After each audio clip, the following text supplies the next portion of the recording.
مصطفیٰ بلغ مقاصدنا واغفر لنا ما مضى یا واسع الکرم۔ سایہ مصطفیٰ مایہ اصطفیٰ عز و ناز خلافت پہ لاکھوں سلام، یعنی اس افضل الخلق بعد الرسل ثانی اثنین ہجرت پہ لاکھوں سلام، اصدق الصادقین سید المتقین چشم و گوش وزارت پہ لاکھوں سلام۔ تمام حمد و ثنا تعریف و توصیف اللہ جل مجدہ الکریم کی ذات بابرکات کے لیے، جو خالق لم یزل بھی ہے اور مالک ششیات بھی۔ حمد و ثنا کے بعد نبی مکرم رسول محتشم شفیع امم سید عرب و عجم قائد المرسلین خاتم النبیین احمد مجتبیٰ صاحب علم نشرح جناب محمد مصطفیٰ صلی اللہ علیہ وعلیٰ آلہ وصحبہ وبارک وسلم کی بارگاہ بے کس پناہ میں اپنی عقیدتوں، ارادتوں اور محبتوں کا خراج پیش کرنے کے بعد قابل صد احترام ذوی الاحتشام معزز و محتشم سامعین و حاضرین، نبی مکرم نور مجسم صلی اللہ علیہ وسلم نے جب کوہ صفا سے دعوت اسلام دی تو سب سے پہلے جس پاک قلب نے نور ایمان کو قبول کیا، جس نے اپنے دل کو اسلام کا کاشانہ بنایا اور غلامی محبوب خدا صلی اللہ علیہ وسلم کا کلاوہ اپنے گلے میں پہنا، وہ ذات صدیق اکبر کی ذات تھی، جس کی تعریف و توصیف میں اللہ جل وعلا نے اپنے کلام قرآن مجید فرقان حمید میں آیتیں نازل کی، اور جن کی شان و عظمت میں خود نبی دو عالم صلی اللہ علیہ وسلم نے ایسے فضائل بیان کیے کہ جس سے جناب صدیق اکبر تمام صحابہ میں ممتاز اور یگانہ نظر آتے ہیں۔ سیدنا صدیق اکبر نے سب سے پہلے کلمہ پڑھنے کا شرف حاصل کیا، یعنی سب سے پہلے اسلام قبول کرنے والے جناب سیدنا صدیق اکبر ہیں، اور قرآن مجید فرقان حمید میں آپ رضی اللہ تعالی عنہ کے لیے بے شمار آیات نازل کی گئی۔ ہر صحابی کے بارے میں نبی مختار صلی اللہ علیہ وسلم نے خود بتایا کہ یہ میرا صحابی ہے۔ حضور کی احادیث سے ہمیں پتہ چلا کہ یہ حضور کے صحابہ ہیں، لیکن صدیق اکبر کی واحد ذات ہے کہ جس کے بارے میں قرآن مجید فرقان حمید میں نازل ہوا کہ یہ حضور کے صحابی ہیں، یعنی جب آپ صلی اللہ علیہ وسلم نے ہجرت کی رات جناب صدیق اکبر کو بلایا اور ہجرت کا ساتھی بنایا، اپنے سفر کا ساتھی ٹھہرایا، اور جناب سیدنا صدیق اکبر ہمراہ رسول اللہ صلی اللہ علیہ وسلم کے غار ثور پر پہنچے۔ ادھر آپ غار ثور میں پہنچے اور ادھر رب کریم نے مکڑی کو جالا بننے کا حکم دیا، کبوتری کو حکم دیا کہ وہ انڈے دے۔ مشرکین مکہ ڈھونڈتے ڈھونڈتے غار ثور کے دھانے پر پہنچے اب وہ جب یہاں پہنچے تو جناب سیدنا صدیق اکبر کو گھوڑوں کی ٹانگوں کی آواز سنائی دی اور آپ گھبرانے لگے۔ حضور صلی اللہ علیہ وسلم نے جب صدیق کو گھبراتے دیکھا تو حضور نے فرمایا گھبراتے کیوں ہو؟ اللہ ہمارے ساتھ ہے۔ اس بات کو، اس واقعہ کو رب کریم نے قرآن مجید فرقان حمید میں اس طرح ارشاد فرمایا، الا تنصروه فقد نصره الله اذ اخرجه الذين كفروا ثاني اثنين اذ هما في الغار اذ يقول لصاحبه لا تحزن۔ اور جب وہ غار میں موجود اپنے ساتھی کو یہ کہہ رہے تھے، اذ يقول لصاحبه لا تحزن، اپنے صاحب کو، اپنے صحابی کو یہ کہہ رہے تھے لا تحزن، گھبرا مت، ان اللہ معنا، اللہ ہمارے ساتھ ہے۔ تو جناب سیدنا صدیق اکبر کی صحابیت قرآن مجید سے ثابت ہے، یہ واحد صحابی۔ اور پھر کون صدیق؟ جو خود صحابی، جن کے والد صحابی، جن کے بیٹے صحابی، جن کے پوتے صحابی، والدہ صحابیہ۔ یہ ممتاز شرف جو ہے یہ فقط جناب سیدنا صدیق اکبر کو حاصل ہے۔ کون صدیق؟ کہ جن کے کردار و گفتار، اقوال و افعال اللہ کے محبوب نبی سے ملتے ہیں، وہ صدیق۔ سیدنا عمر فاروق رضی اللہ تعالیٰ عنہ فرماتے ہیں کہ صلح حدیبیہ کے موقع پر رسول اللہ صلی اللہ علیہ وسلم نے مشرکین مکہ کی تمام جو شرائط تھی وہ مان لی۔ اب سیدنا عمر فاروق فرماتے ہیں کہ ہمیں تو غصہ، مجھے تو غصہ آیا کہ حضور ساری باتیں تو ان کی مانی جا رہے ہیں، اپنی تو کوئی شرط بنوا نہیں رہے۔ میں اٹھا اور جناب سیدنا صدیق اکبر کے پاس گیا، جناب سیدنا صدیق اکبر کے پاس گیا، ساری بات بتائی، کہنے لگے اس سے پہلے جو باتیں حضور نے فرمائی تھی وہی باتیں سیدنا صدیق اکبر نے فرمائی۔ صدیق اکبر کی وہ ذات کہ ان کا قول، ان کا فعل، ان کا کردار، ان کا گفتار حضور کے مطابق تھا۔ اللہ اکبر۔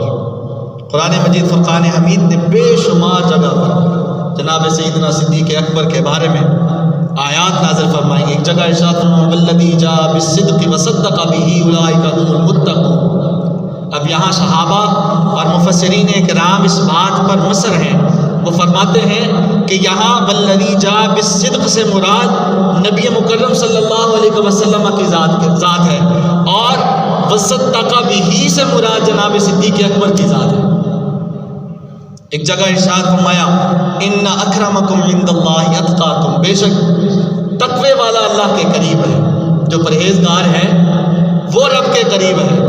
جب یہ فرمایا تو جناب صحابہ کہنے لگے کہ یہاں ان اکرمکم عند اللہ اتقاکم میں اتقاکم جو ہے وہ رب کے نزدیک جناب صدیق اکبر کی ذات ہے، کہ ان سے بڑا پرہیزگار اور متقی بندہ نہیں۔ اللہ۔ اور پھر فرمایا محمد رسول اللہ صلی اللہ علیہ وسلم والذین معہ، محمد اللہ کے رسول ہیں اور وہ جو ان کی معیت میں ہیں، والذین معہ اشداء علی الکفار، کافروں پر بڑے سخت ہیں، رحماء بینہم، آپس میں بڑے رحم دل ہیں، محبت کرنے والے ہیں، تراہم رکعا سجدا، جب تم ان کو دیکھو گے تو ہمیشہ ان کو رکوع اور سجود کی حالت میں دیکھو، اور یہ ان کا رکوع اور سجود کرنا فقط اپنے رب کی رضا حاصل کرنے کے لیے۔ اب یہاں مفسرین کرام فرماتے ہیں کہ والذین معہ سے مراد یوں تو تمام صحابہ حضور کی معیت میں ہیں، تمام صحابہ حضور کے ساتھی ہیں، لیکن خصوصی جو ساتھ ہے وہ جناب سیدنا صدیق اکبر کا ہے۔ والذین معہ، وہ جو ان کی معیت میں۔ جناب سیدنا صدیق اکبر اسلام لائے، آپ کے اسلام لانے کا واقعہ بھی بڑا عجیب۔ ملک شام سفر کیا تجارت کی غرض سے، ایک جگہ رات کا پڑاؤ ڈالا، لیٹے، آنکھ لگی تو خواب دیکھتے ہیں۔ کیا دیکھتے ہیں کہ آسمان کا چاند اترا اور میں نے اپنی گود میں اس کو لے لیا ہے۔ چاند اتر کے میری گود میں آ گئے۔ اٹھے، گرجا کے راہب کے پاس گئے اور اسے ساری بات بتائی۔ اس نے پوچھا تمہارا نام کیا ہے؟ بتایا کہ میرا نام یہ ہے۔ کس قبیلے سے تعلق ہے؟ بتایا قریش سے۔ وطن کیا ہے؟ مکہ۔ کہنے لگا اگر جو باتیں تم نے مجھے بتائی ہیں اور جو خواب تم نے دیکھا ہے وہ سچا ہے، اور اس طرح کہ تمہارے علاقے میں تمہارے قبیلہ سے ایک شخص نبوت کا دعویٰ کرے، اللہ جل وعلا تمہارے قبیلے سے ایک شخص کو نبی مبعوث فرمائے گا، اور ہجرت کے وقت غار ثور کے مقام پر وہ محبوب نبی اپنا چہرہ انور تمہاری گود میں رکھیں گے، وہ چاند کا ٹکڑا تیری گود میں آ جائے گا۔ اللہ۔ جناب سیدنا صدیق اکبر فرماتے ہیں کہ میں گرجے کے راہب کی بات سن کے وہاں سے نکلا، واپس گیا تو مجھے پتہ چلا کہ جناب محمد رسول اللہ صلی اللہ علیہ وسلم نے دعویٰ نبوت کیا ہے۔ حضور نے اعلان فرمایا کہ میں اللہ کا نبی ہوں، میں آپ کی خدمت میں حاضر ہوا اور اسلام کو قبول کیا، اسلام کی باتیں سنی اور اسلام قبول کر لیا، اور ساتھ کہا کہ اللہ کے رسول، جو رب کا محبوب نبی ہوتا ہے اس کا کوئی نہ کوئی معجزہ ہوتا ہے، اپنا کوئی معجزہ دکھائیے تاکہ مجھے یقین ہو۔ تو آپ صلی اللہ علیہ وسلم فرمانے لگے اے ابوبکر، کیا تمہارا ملک شام کی طرف سفر کرنا اور وہاں گرجا گھر میں رات کو خواب دیکھنا اور اس کے راہب سے اس کی تعبیر پوچھنا میرے معجزے سے کم ہے؟ اللہ اللہ۔ جناب سیدنا صدیق اکبر کو پتہ چل گیا کہ محبوب نبی جہاں بھی موجود ہوں اپنے امتی کے دل پر اپنا نظر کرم ضرور رکھتے ہیں۔ اللہ۔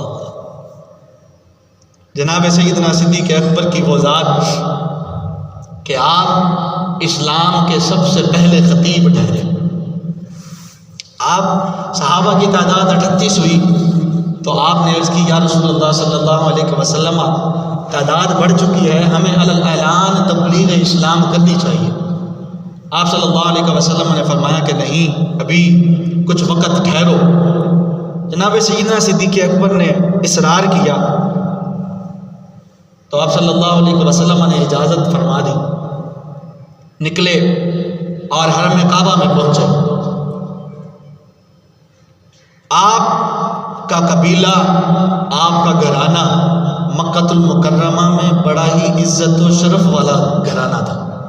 اگر کہیں لڑائی ہو جاتی، جھگڑا ہو جاتا، کوئی لین دین کا کوئی سودا ایسا ہوتا جس میں کوئی نقص موجود ہوتا، کوئی دھوکہ بازی یا فریب ہوتا، تو آپ کا گھرانہ اس مسئلے کو حل کرتا تھا۔ ایسا گھرانہ اور اتنا عزت و شرف والا گھرانہ کہ آپ ایک دفعہ صحابہ کے مجمع میں بیٹھے ہیں، صحابہ نے پوچھا، صحابہ اپنے زمانہ جاہلیت کے بارے میں باتیں کر رہے ہیں، تو کسی نے پوچھا جناب سیدنا صدیق اکبر سے کہ کیا آپ نے کبھی شراب نوشی کی جہالت سے پہلے؟ تو جناب سیدنا صدیق اکبر نے فرمایا کہ میں نے کبھی شراب کو ہاتھ تک نہیں لگایا، نوش کرنا تو دور کی بات، اس کو چھوا تک نہیں۔ تو صحابہ نے پوچھا اس کی کیا وجہ ہے؟ تو کہنے لگے اس لیے کہ ہمارا گھرانہ عزت و شرف والا گھرانہ تھا جہالت کے دور میں بھی، ہم لوگ لڑائی جھگڑوں کے فیصلے کیا کرتے تھے، اور جو شخص شراب نوشی کرتا ہے وہ اپنی عزت آبرو کو گما دیتا ہے، اور میں اپنی عزت اور آبرو کی حفاظت کرنے والا تھا۔ اللہ، ایسے صدیق اکبر تھے، پاک اور صاف دل والے۔ آپ حرم کعبہ میں پہنچے، اعلان تبلیغ اسلام کا پرچار کیا۔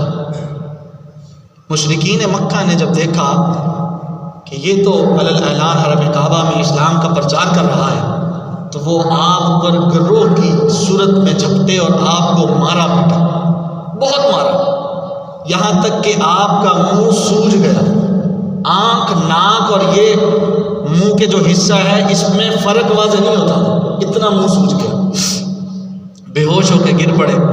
قبیلے والے آئے، اٹھایا اور لے کے گئے، اور ساتھ میں یہ کہہ گئے کہ اگر ابو بکر کو کچھ ہو گیا، قبیلے کی بنا پر یہ بات کہی، اگر ابو بکر کو کچھ ہو گیا تو ہم عتبہ بن ربیعہ کو قتل کریں گے، کیونکہ عتبہ نے سب سے زیادہ جناب سیدنا صدیق اکبر کو مارا، اور کتب میں آتا ہے کہ اس نے اپنے جوتے سے جناب سیدنا صدیق اکبر کے چہرے مبارک کو مارا۔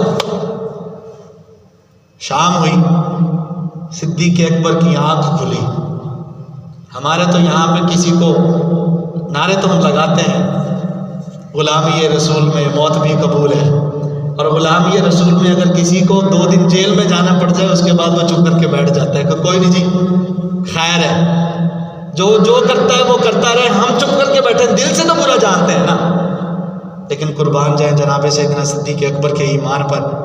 شام ہوئی، آنکھ کھلی، سارا دن بے ہوش رہے، قبیلے والے وہاں موجود رہے، آنکھ کھلی، زبان سے جو الفاظ نہ نکلے وہ یہ تھے کہ بتاؤ تو صحیح میرے محبوب کا حال کیسا ہے۔ اپنا نہیں پوچھا کہ مجھے کیا ہوا اور مجھے مارنے والوں کا کیا ہوا، فرمانے لگے کہ بتاؤ میرے محبوب کا حال کیسا ہے۔ اللہ اللہ، صحابہ کا ایمان ایسا تھا، اپنی جان کی پرواہ نہیں، اپنی اولاد کی پرواہ نہیں، اپنے خاوند کی پرواہ نہیں، والد کی پرواہ نہیں، پوچھا کس کا ہے؟ محبوب نبی کا پوچھتے، وہ رؤوف الرحیم نبی کا پوچھتے۔ اللہ اللہ، قبیلے والوں نے جب دیکھا کہ صدیق اتنی مار کھانے کے بعد بھی محمد صلی اللہ علیہ وسلم کے بارے میں پوچھتا ہے، غصے سے اٹھ کے چلے گئے اور جاتے ہوئے آپ کی والدہ کو کہنے لگے، ام سلمہ کو، کہ اس کو کچھ کھلا پلا دیں تاکہ ان کی طاقت بحال ہو۔ والدہ نے کچھ کھانا پکایا، لے کے خدمت میں حاضر ہوئی، کہنے لگے کھاؤں گا بعد میں، پہلے بتاؤ محبوب کیسے ہے؟ والدہ کہنے لگی کہ مجھے کیا خبر کہ وہ کہاں ہے، کیسے ہیں، کس حال میں ہے؟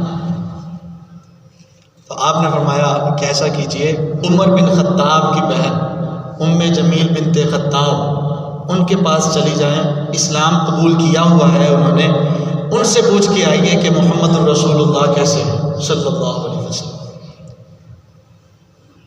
آپ کی والدہ ام جمیل کے گھر گئی، دروازے پہ دستک دی، ام جمیل باہر آتی ہیں، کہنے لگی ابو بکر پوچھتا ہے کہ محمد صلی اللہ علیہ وسلم کیسے؟ اسلام چھپایا تھا۔ تو ام جمیل کہنے لگی میں نہ ابو بکر کو جانتی ہوں نہ ہی محمد کو جانتی ہوں۔ کہنے لگی کہ بیٹے نے قسم کھائی ہے جب تک پتہ نہ چلے گا کہ حضور کیسے ہیں تب تک کھاؤں گا کچھ نہیں۔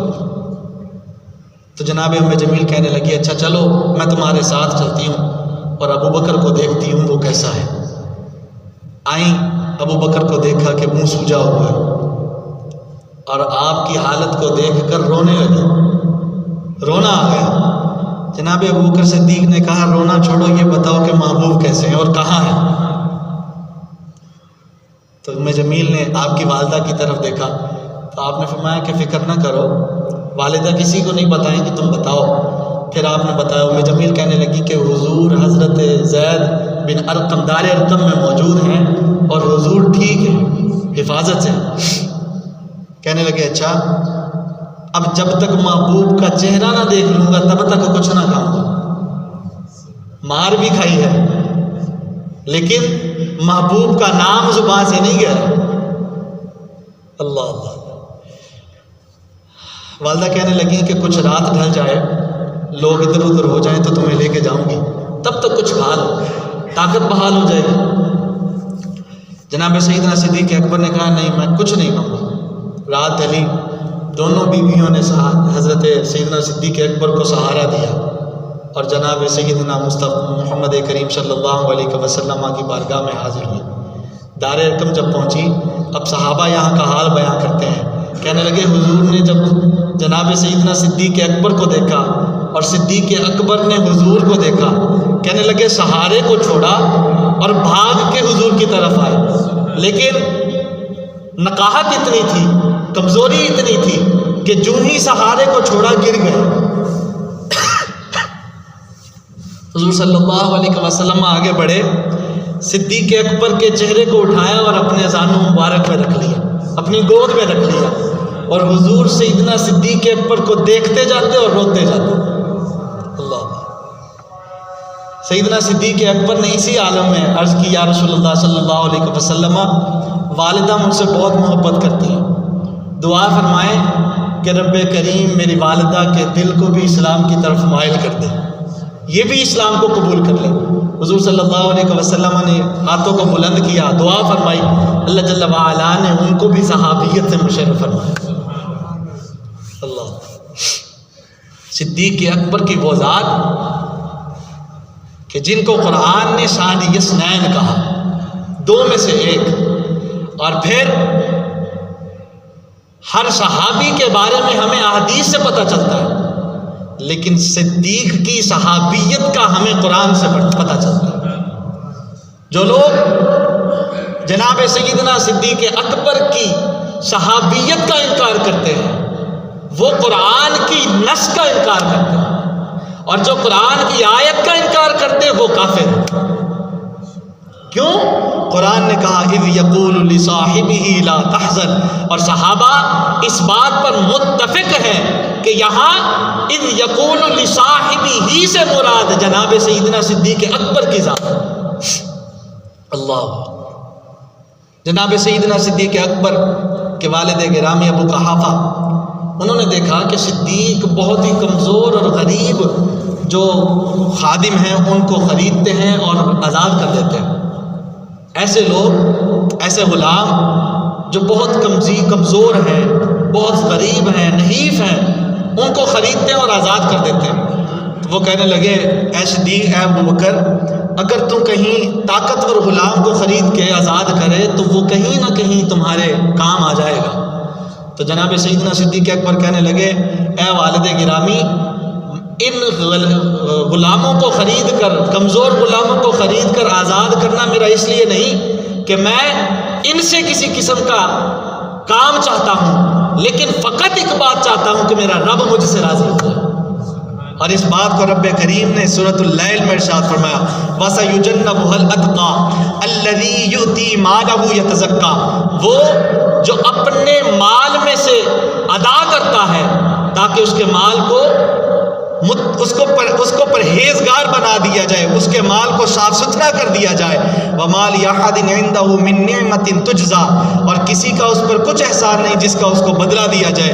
إِلَّا ابْتِغَاءَ وَجْهِ رَبِّهِ الْأَعْلَىٰ، وہ فقط چاہتا کیا ہے؟ فرمایا صرف اپنے رب کی رضا چاہتا ہے جو سب سے بلند ہے۔ وَلَسَوْفَ يَرْضَىٰ، اور بے شک وہ اس سے راضی ہوگا۔ اللہ اکبر۔ اور صحابہ فرماتے ہیں کہ یہ آیات جناب سیدنا صدیق اکبر کے بارے میں نازل ہوئی۔ اللہ اللہ، جناب سیدنا صدیق اکبر نے حضرت بلال حبشی کو جب خرید کر آزاد کیا نا، بہت مہنگے داموں خرید کے آزاد کیا، تو وہ مالک کہنے لگا جناب بلال کا، صدیق ویسے تو ابو بکر ہم تو جانتے ہیں کہ تمہیں خریداری کرنا بہت اچھے سے آتا ہے، تجارت کرنا بہت اچھے سے آتا ہے، لیکن اس مال میں تم نے خسارے کا سودا کیا ہے۔ تو جناب صدیق اکبر کہنے لگے یہ تو مجھے پتا ہے میں نے خسارے کا کیا کہ منافع کا کیا۔ صحابہ دنیاوی مال پر نظر نہیں رکھتے تھے، ان کی نظر فقط محبوب کی رضا اور محبوب کے رب کی رضا کی طرف ہوتی تھی۔ اللہ اکبر۔ جناب سیدنا عثمان غنی کا غلے کا قافلہ آیا، مدینہ میں قحط پڑا ہوا ہے، لوگ آ گئے، عثمان 2 گنا لے لو مال ہمیں دے دو، عثمان 3 گنا لے لو مال ہمیں دے دو، 4 گنا لے لو مال ہمیں دے دو۔ عثمان غنی کہنے لگے تم 2 3 4 گنا کی بات کرتے ہو، میں نے اس مالک سے سودا کر لیا جو 10 گنا مجھے ادا کرے، اور وہ سارا غلہ بغیر کسی پیسے کے، دنیاوی پیسے کے، وہ سارا غلہ اللہ کی راہ میں قربان کر دیا۔ اللہ اکبر۔ صحابہ کرام رضوان اللہ تعالی علیہم اجمعین کا عشق محبوب سے ایسا تھا، اتنی بلندی پر تھا کہ وہ اپنا نہ مال دیکھتے، نہ جان دیکھتے، نہ اولاد دیکھتے، نہ والد دیکھتے، گھر نہیں دیکھتے، بیٹھے ہوئے ہیں۔ جناب ابو بکر صدیق کے بیٹے کہنے لگے والد گرامی، بدر کے میدان میں آپ میری تلوار کے نیچے کئی بار آئے، لیکن محبت پدری کے تحت میں نے آپ کو چھوڑ دیا کہ میرے باپ ہیں اس لیے چھوڑ دیا۔ جناب صدیق اکبر کہنے لگے تم نے تو باپ کی محبت کی وجہ سے چھوڑ دیا تھا، لیکن اگر تم میری تلوار کے نیچے فقط ایک بار آ جاتا تو میں تیرا تیرا سر تیرے دھر سے الگ کر دیتا فقط اس لیے کہ تم محبوب نبی کے دشمنان کی صف میں کھڑا تھا۔ اللہ اللہ، ایسے ہیں صدیق۔ حضور صلی اللہ علیہ وسلم نے فرمایا حب ابی بکر و شکرہ واجب علی کل امتی۔ حضور نے فرمایا کہ ابو بکر کی محبت میری امت کے ہر فرد پر واجب ہے۔ اللہ اللہ، ہر امت کے فرد پر واجب ہے۔ اور ایک جگہ فرمایا انت عتیق اللہ من النار، جو شخص یہ دیکھنا چاہے کہ دنیا میں چلتا پھرتا شخص جو آگ سے محفوظ ہے، جہنم کی آگ سے محفوظ ہے، وہ صدیق اکبر کو دیکھے۔ اللہ اللہ۔ ایک دفعہ جناب حضرت سیدہ طیبہ حضرت عائشہ صدیقہ رضی اللہ تعالی عنہ فرماتی ہیں چاندنی رات ہے، حضور صلی اللہ علیہ وسلم میرے بستر پر موجود ہیں۔ فرمانے لگی کہ میں نے ستاروں کو دیکھا اور حضور سے عرض کی یا رسول اللہ صلی اللہ علیہ وسلم میرے ماں باپ آپ پر قربان بتائیں تو صحیح ان تاروں سے بڑھ کر کسی کی نیکیاں ہیں؟ نعرہ تکبیر، نعرہ رسالت، نعرہ حیدری، نعرہ غوثیہ۔ عرض کی یا رسول اللہ صلی اللہ علیہ وسلم بتائے تو صحیح کہ کیا ان تاروں سے بڑھ کر کسی کی نیکیاں ہیں؟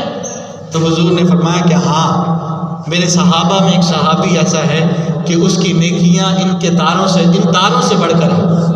جناب حضرت سیدہ عائشہ صدیقہ رضی اللہ تعالیٰ عنہ فرماتی ہیں کہ میں نے عرض کی یا رسول اللہ صلی اللہ علیہ وسلم وہ کون ہے؟ تو حضور نے فرمایا وہ عمر ہے۔ آپ خاموش ہو گئے۔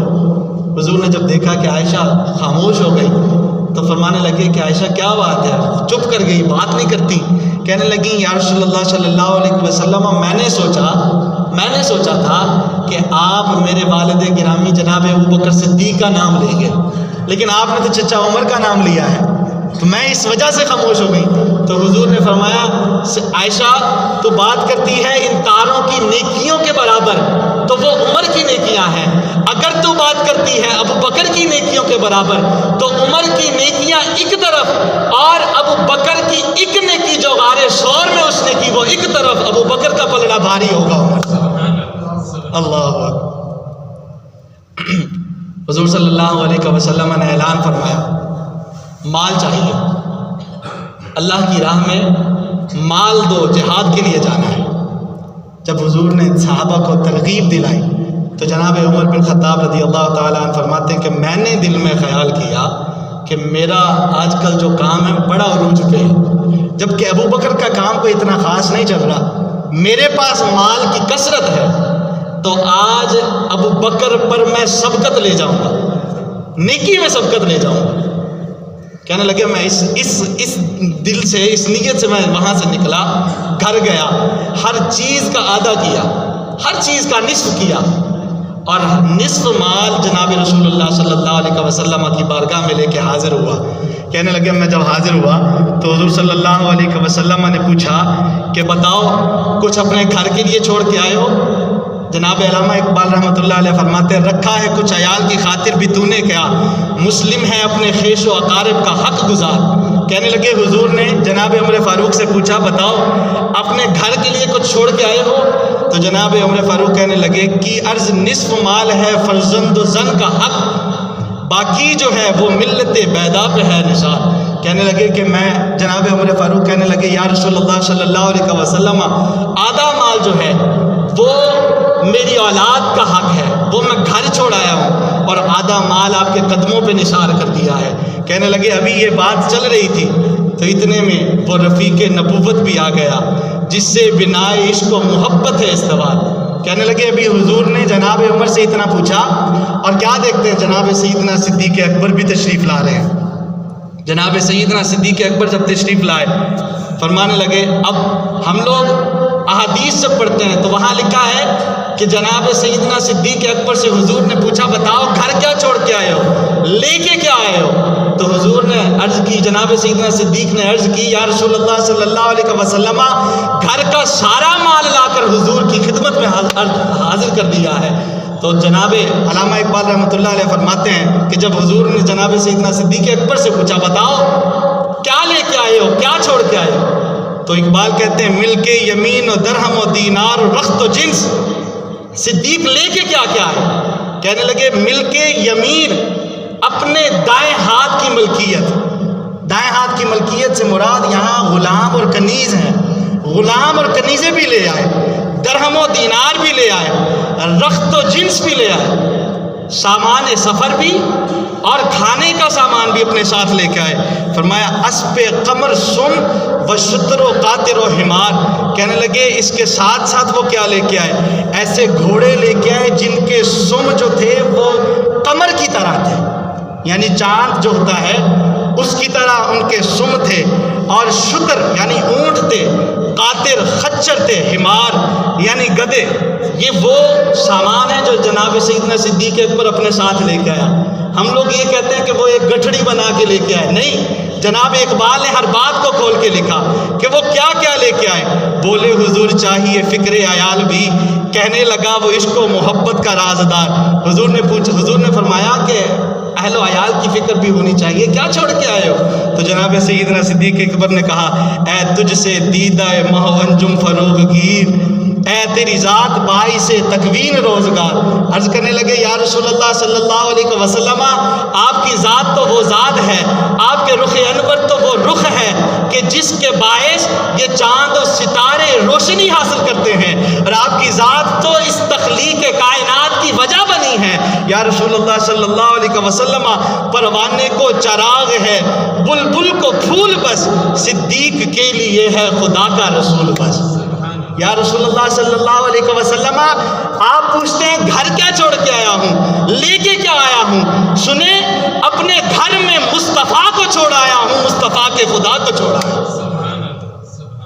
آج لوگ ہمیں اعتراض کرتے ہیں حضور کی ذات تو ایک ہے, حضور ہر جگہ موجود کیسے ہو سکتے ہیں؟ سنو, یہ عقیدہ تو ہمیں جناب صدیق اکبر نے دیا ہے. ذات تو ایک ہے لیکن نگاہ مصطفیٰ ہر ولی ہر امتی کے گھر پر ہے. اللہ اکبر, نگاہ مصطفیٰ کا فیض ہر امتی تک پہنچتا ہے. تو جناب عمر فاروق کہنے لگے جب صدیق اکبر نے یہ کہا نا کہ پروانے کو چراغ ہے, بلبل کو پھول بس, صدیق کے لیے ہے خدا کا رسول بس, کہنے لگے قلت لا اسبقہ الا شیئا ابدا, قیامت تک عمر تو صدیق سے سبقت نہیں لے سکتا.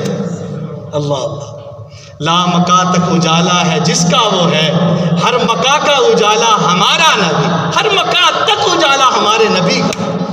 اللہ, طور پر ہی نہیں موقوف اجالا تیرا, کون سے گھر میں نہیں جلوہ زیبا تیرا, انداز حسینوں کو سکھائے نہیں جاتے, وہ جہل کو محبوب دکھائے نہیں جاتے. اللہ اللہ, اللہ جل وعلا سے دعا ہے کہ وہ ہمیں اپنے محبوب نبی صلی اللہ علیہ وسلم کی محبت عطا فرمائے, اور صحابہ جیسی محبت عطا فرمائے. جس طرح صحابہ نے نہ اپنے جان کی فکر کی, نہ اپنے مال کی فکر کی, نہ اولاد کی فکر کی تو فقط اس بات کی کہ محمد مصطفیٰ صلی اللہ علیہ وسلم کی محبت قائم رہے, اس دنیا میں بھی اور آخرت میں بھی. اللہ جل وعلا ہمیں محمد مصطفیٰ صلی اللہ علیہ وسلم کی محبت و اطاعت کی توفیق عطا فرمائے. وآخر دعوانا الحمدللہ رب العالمین.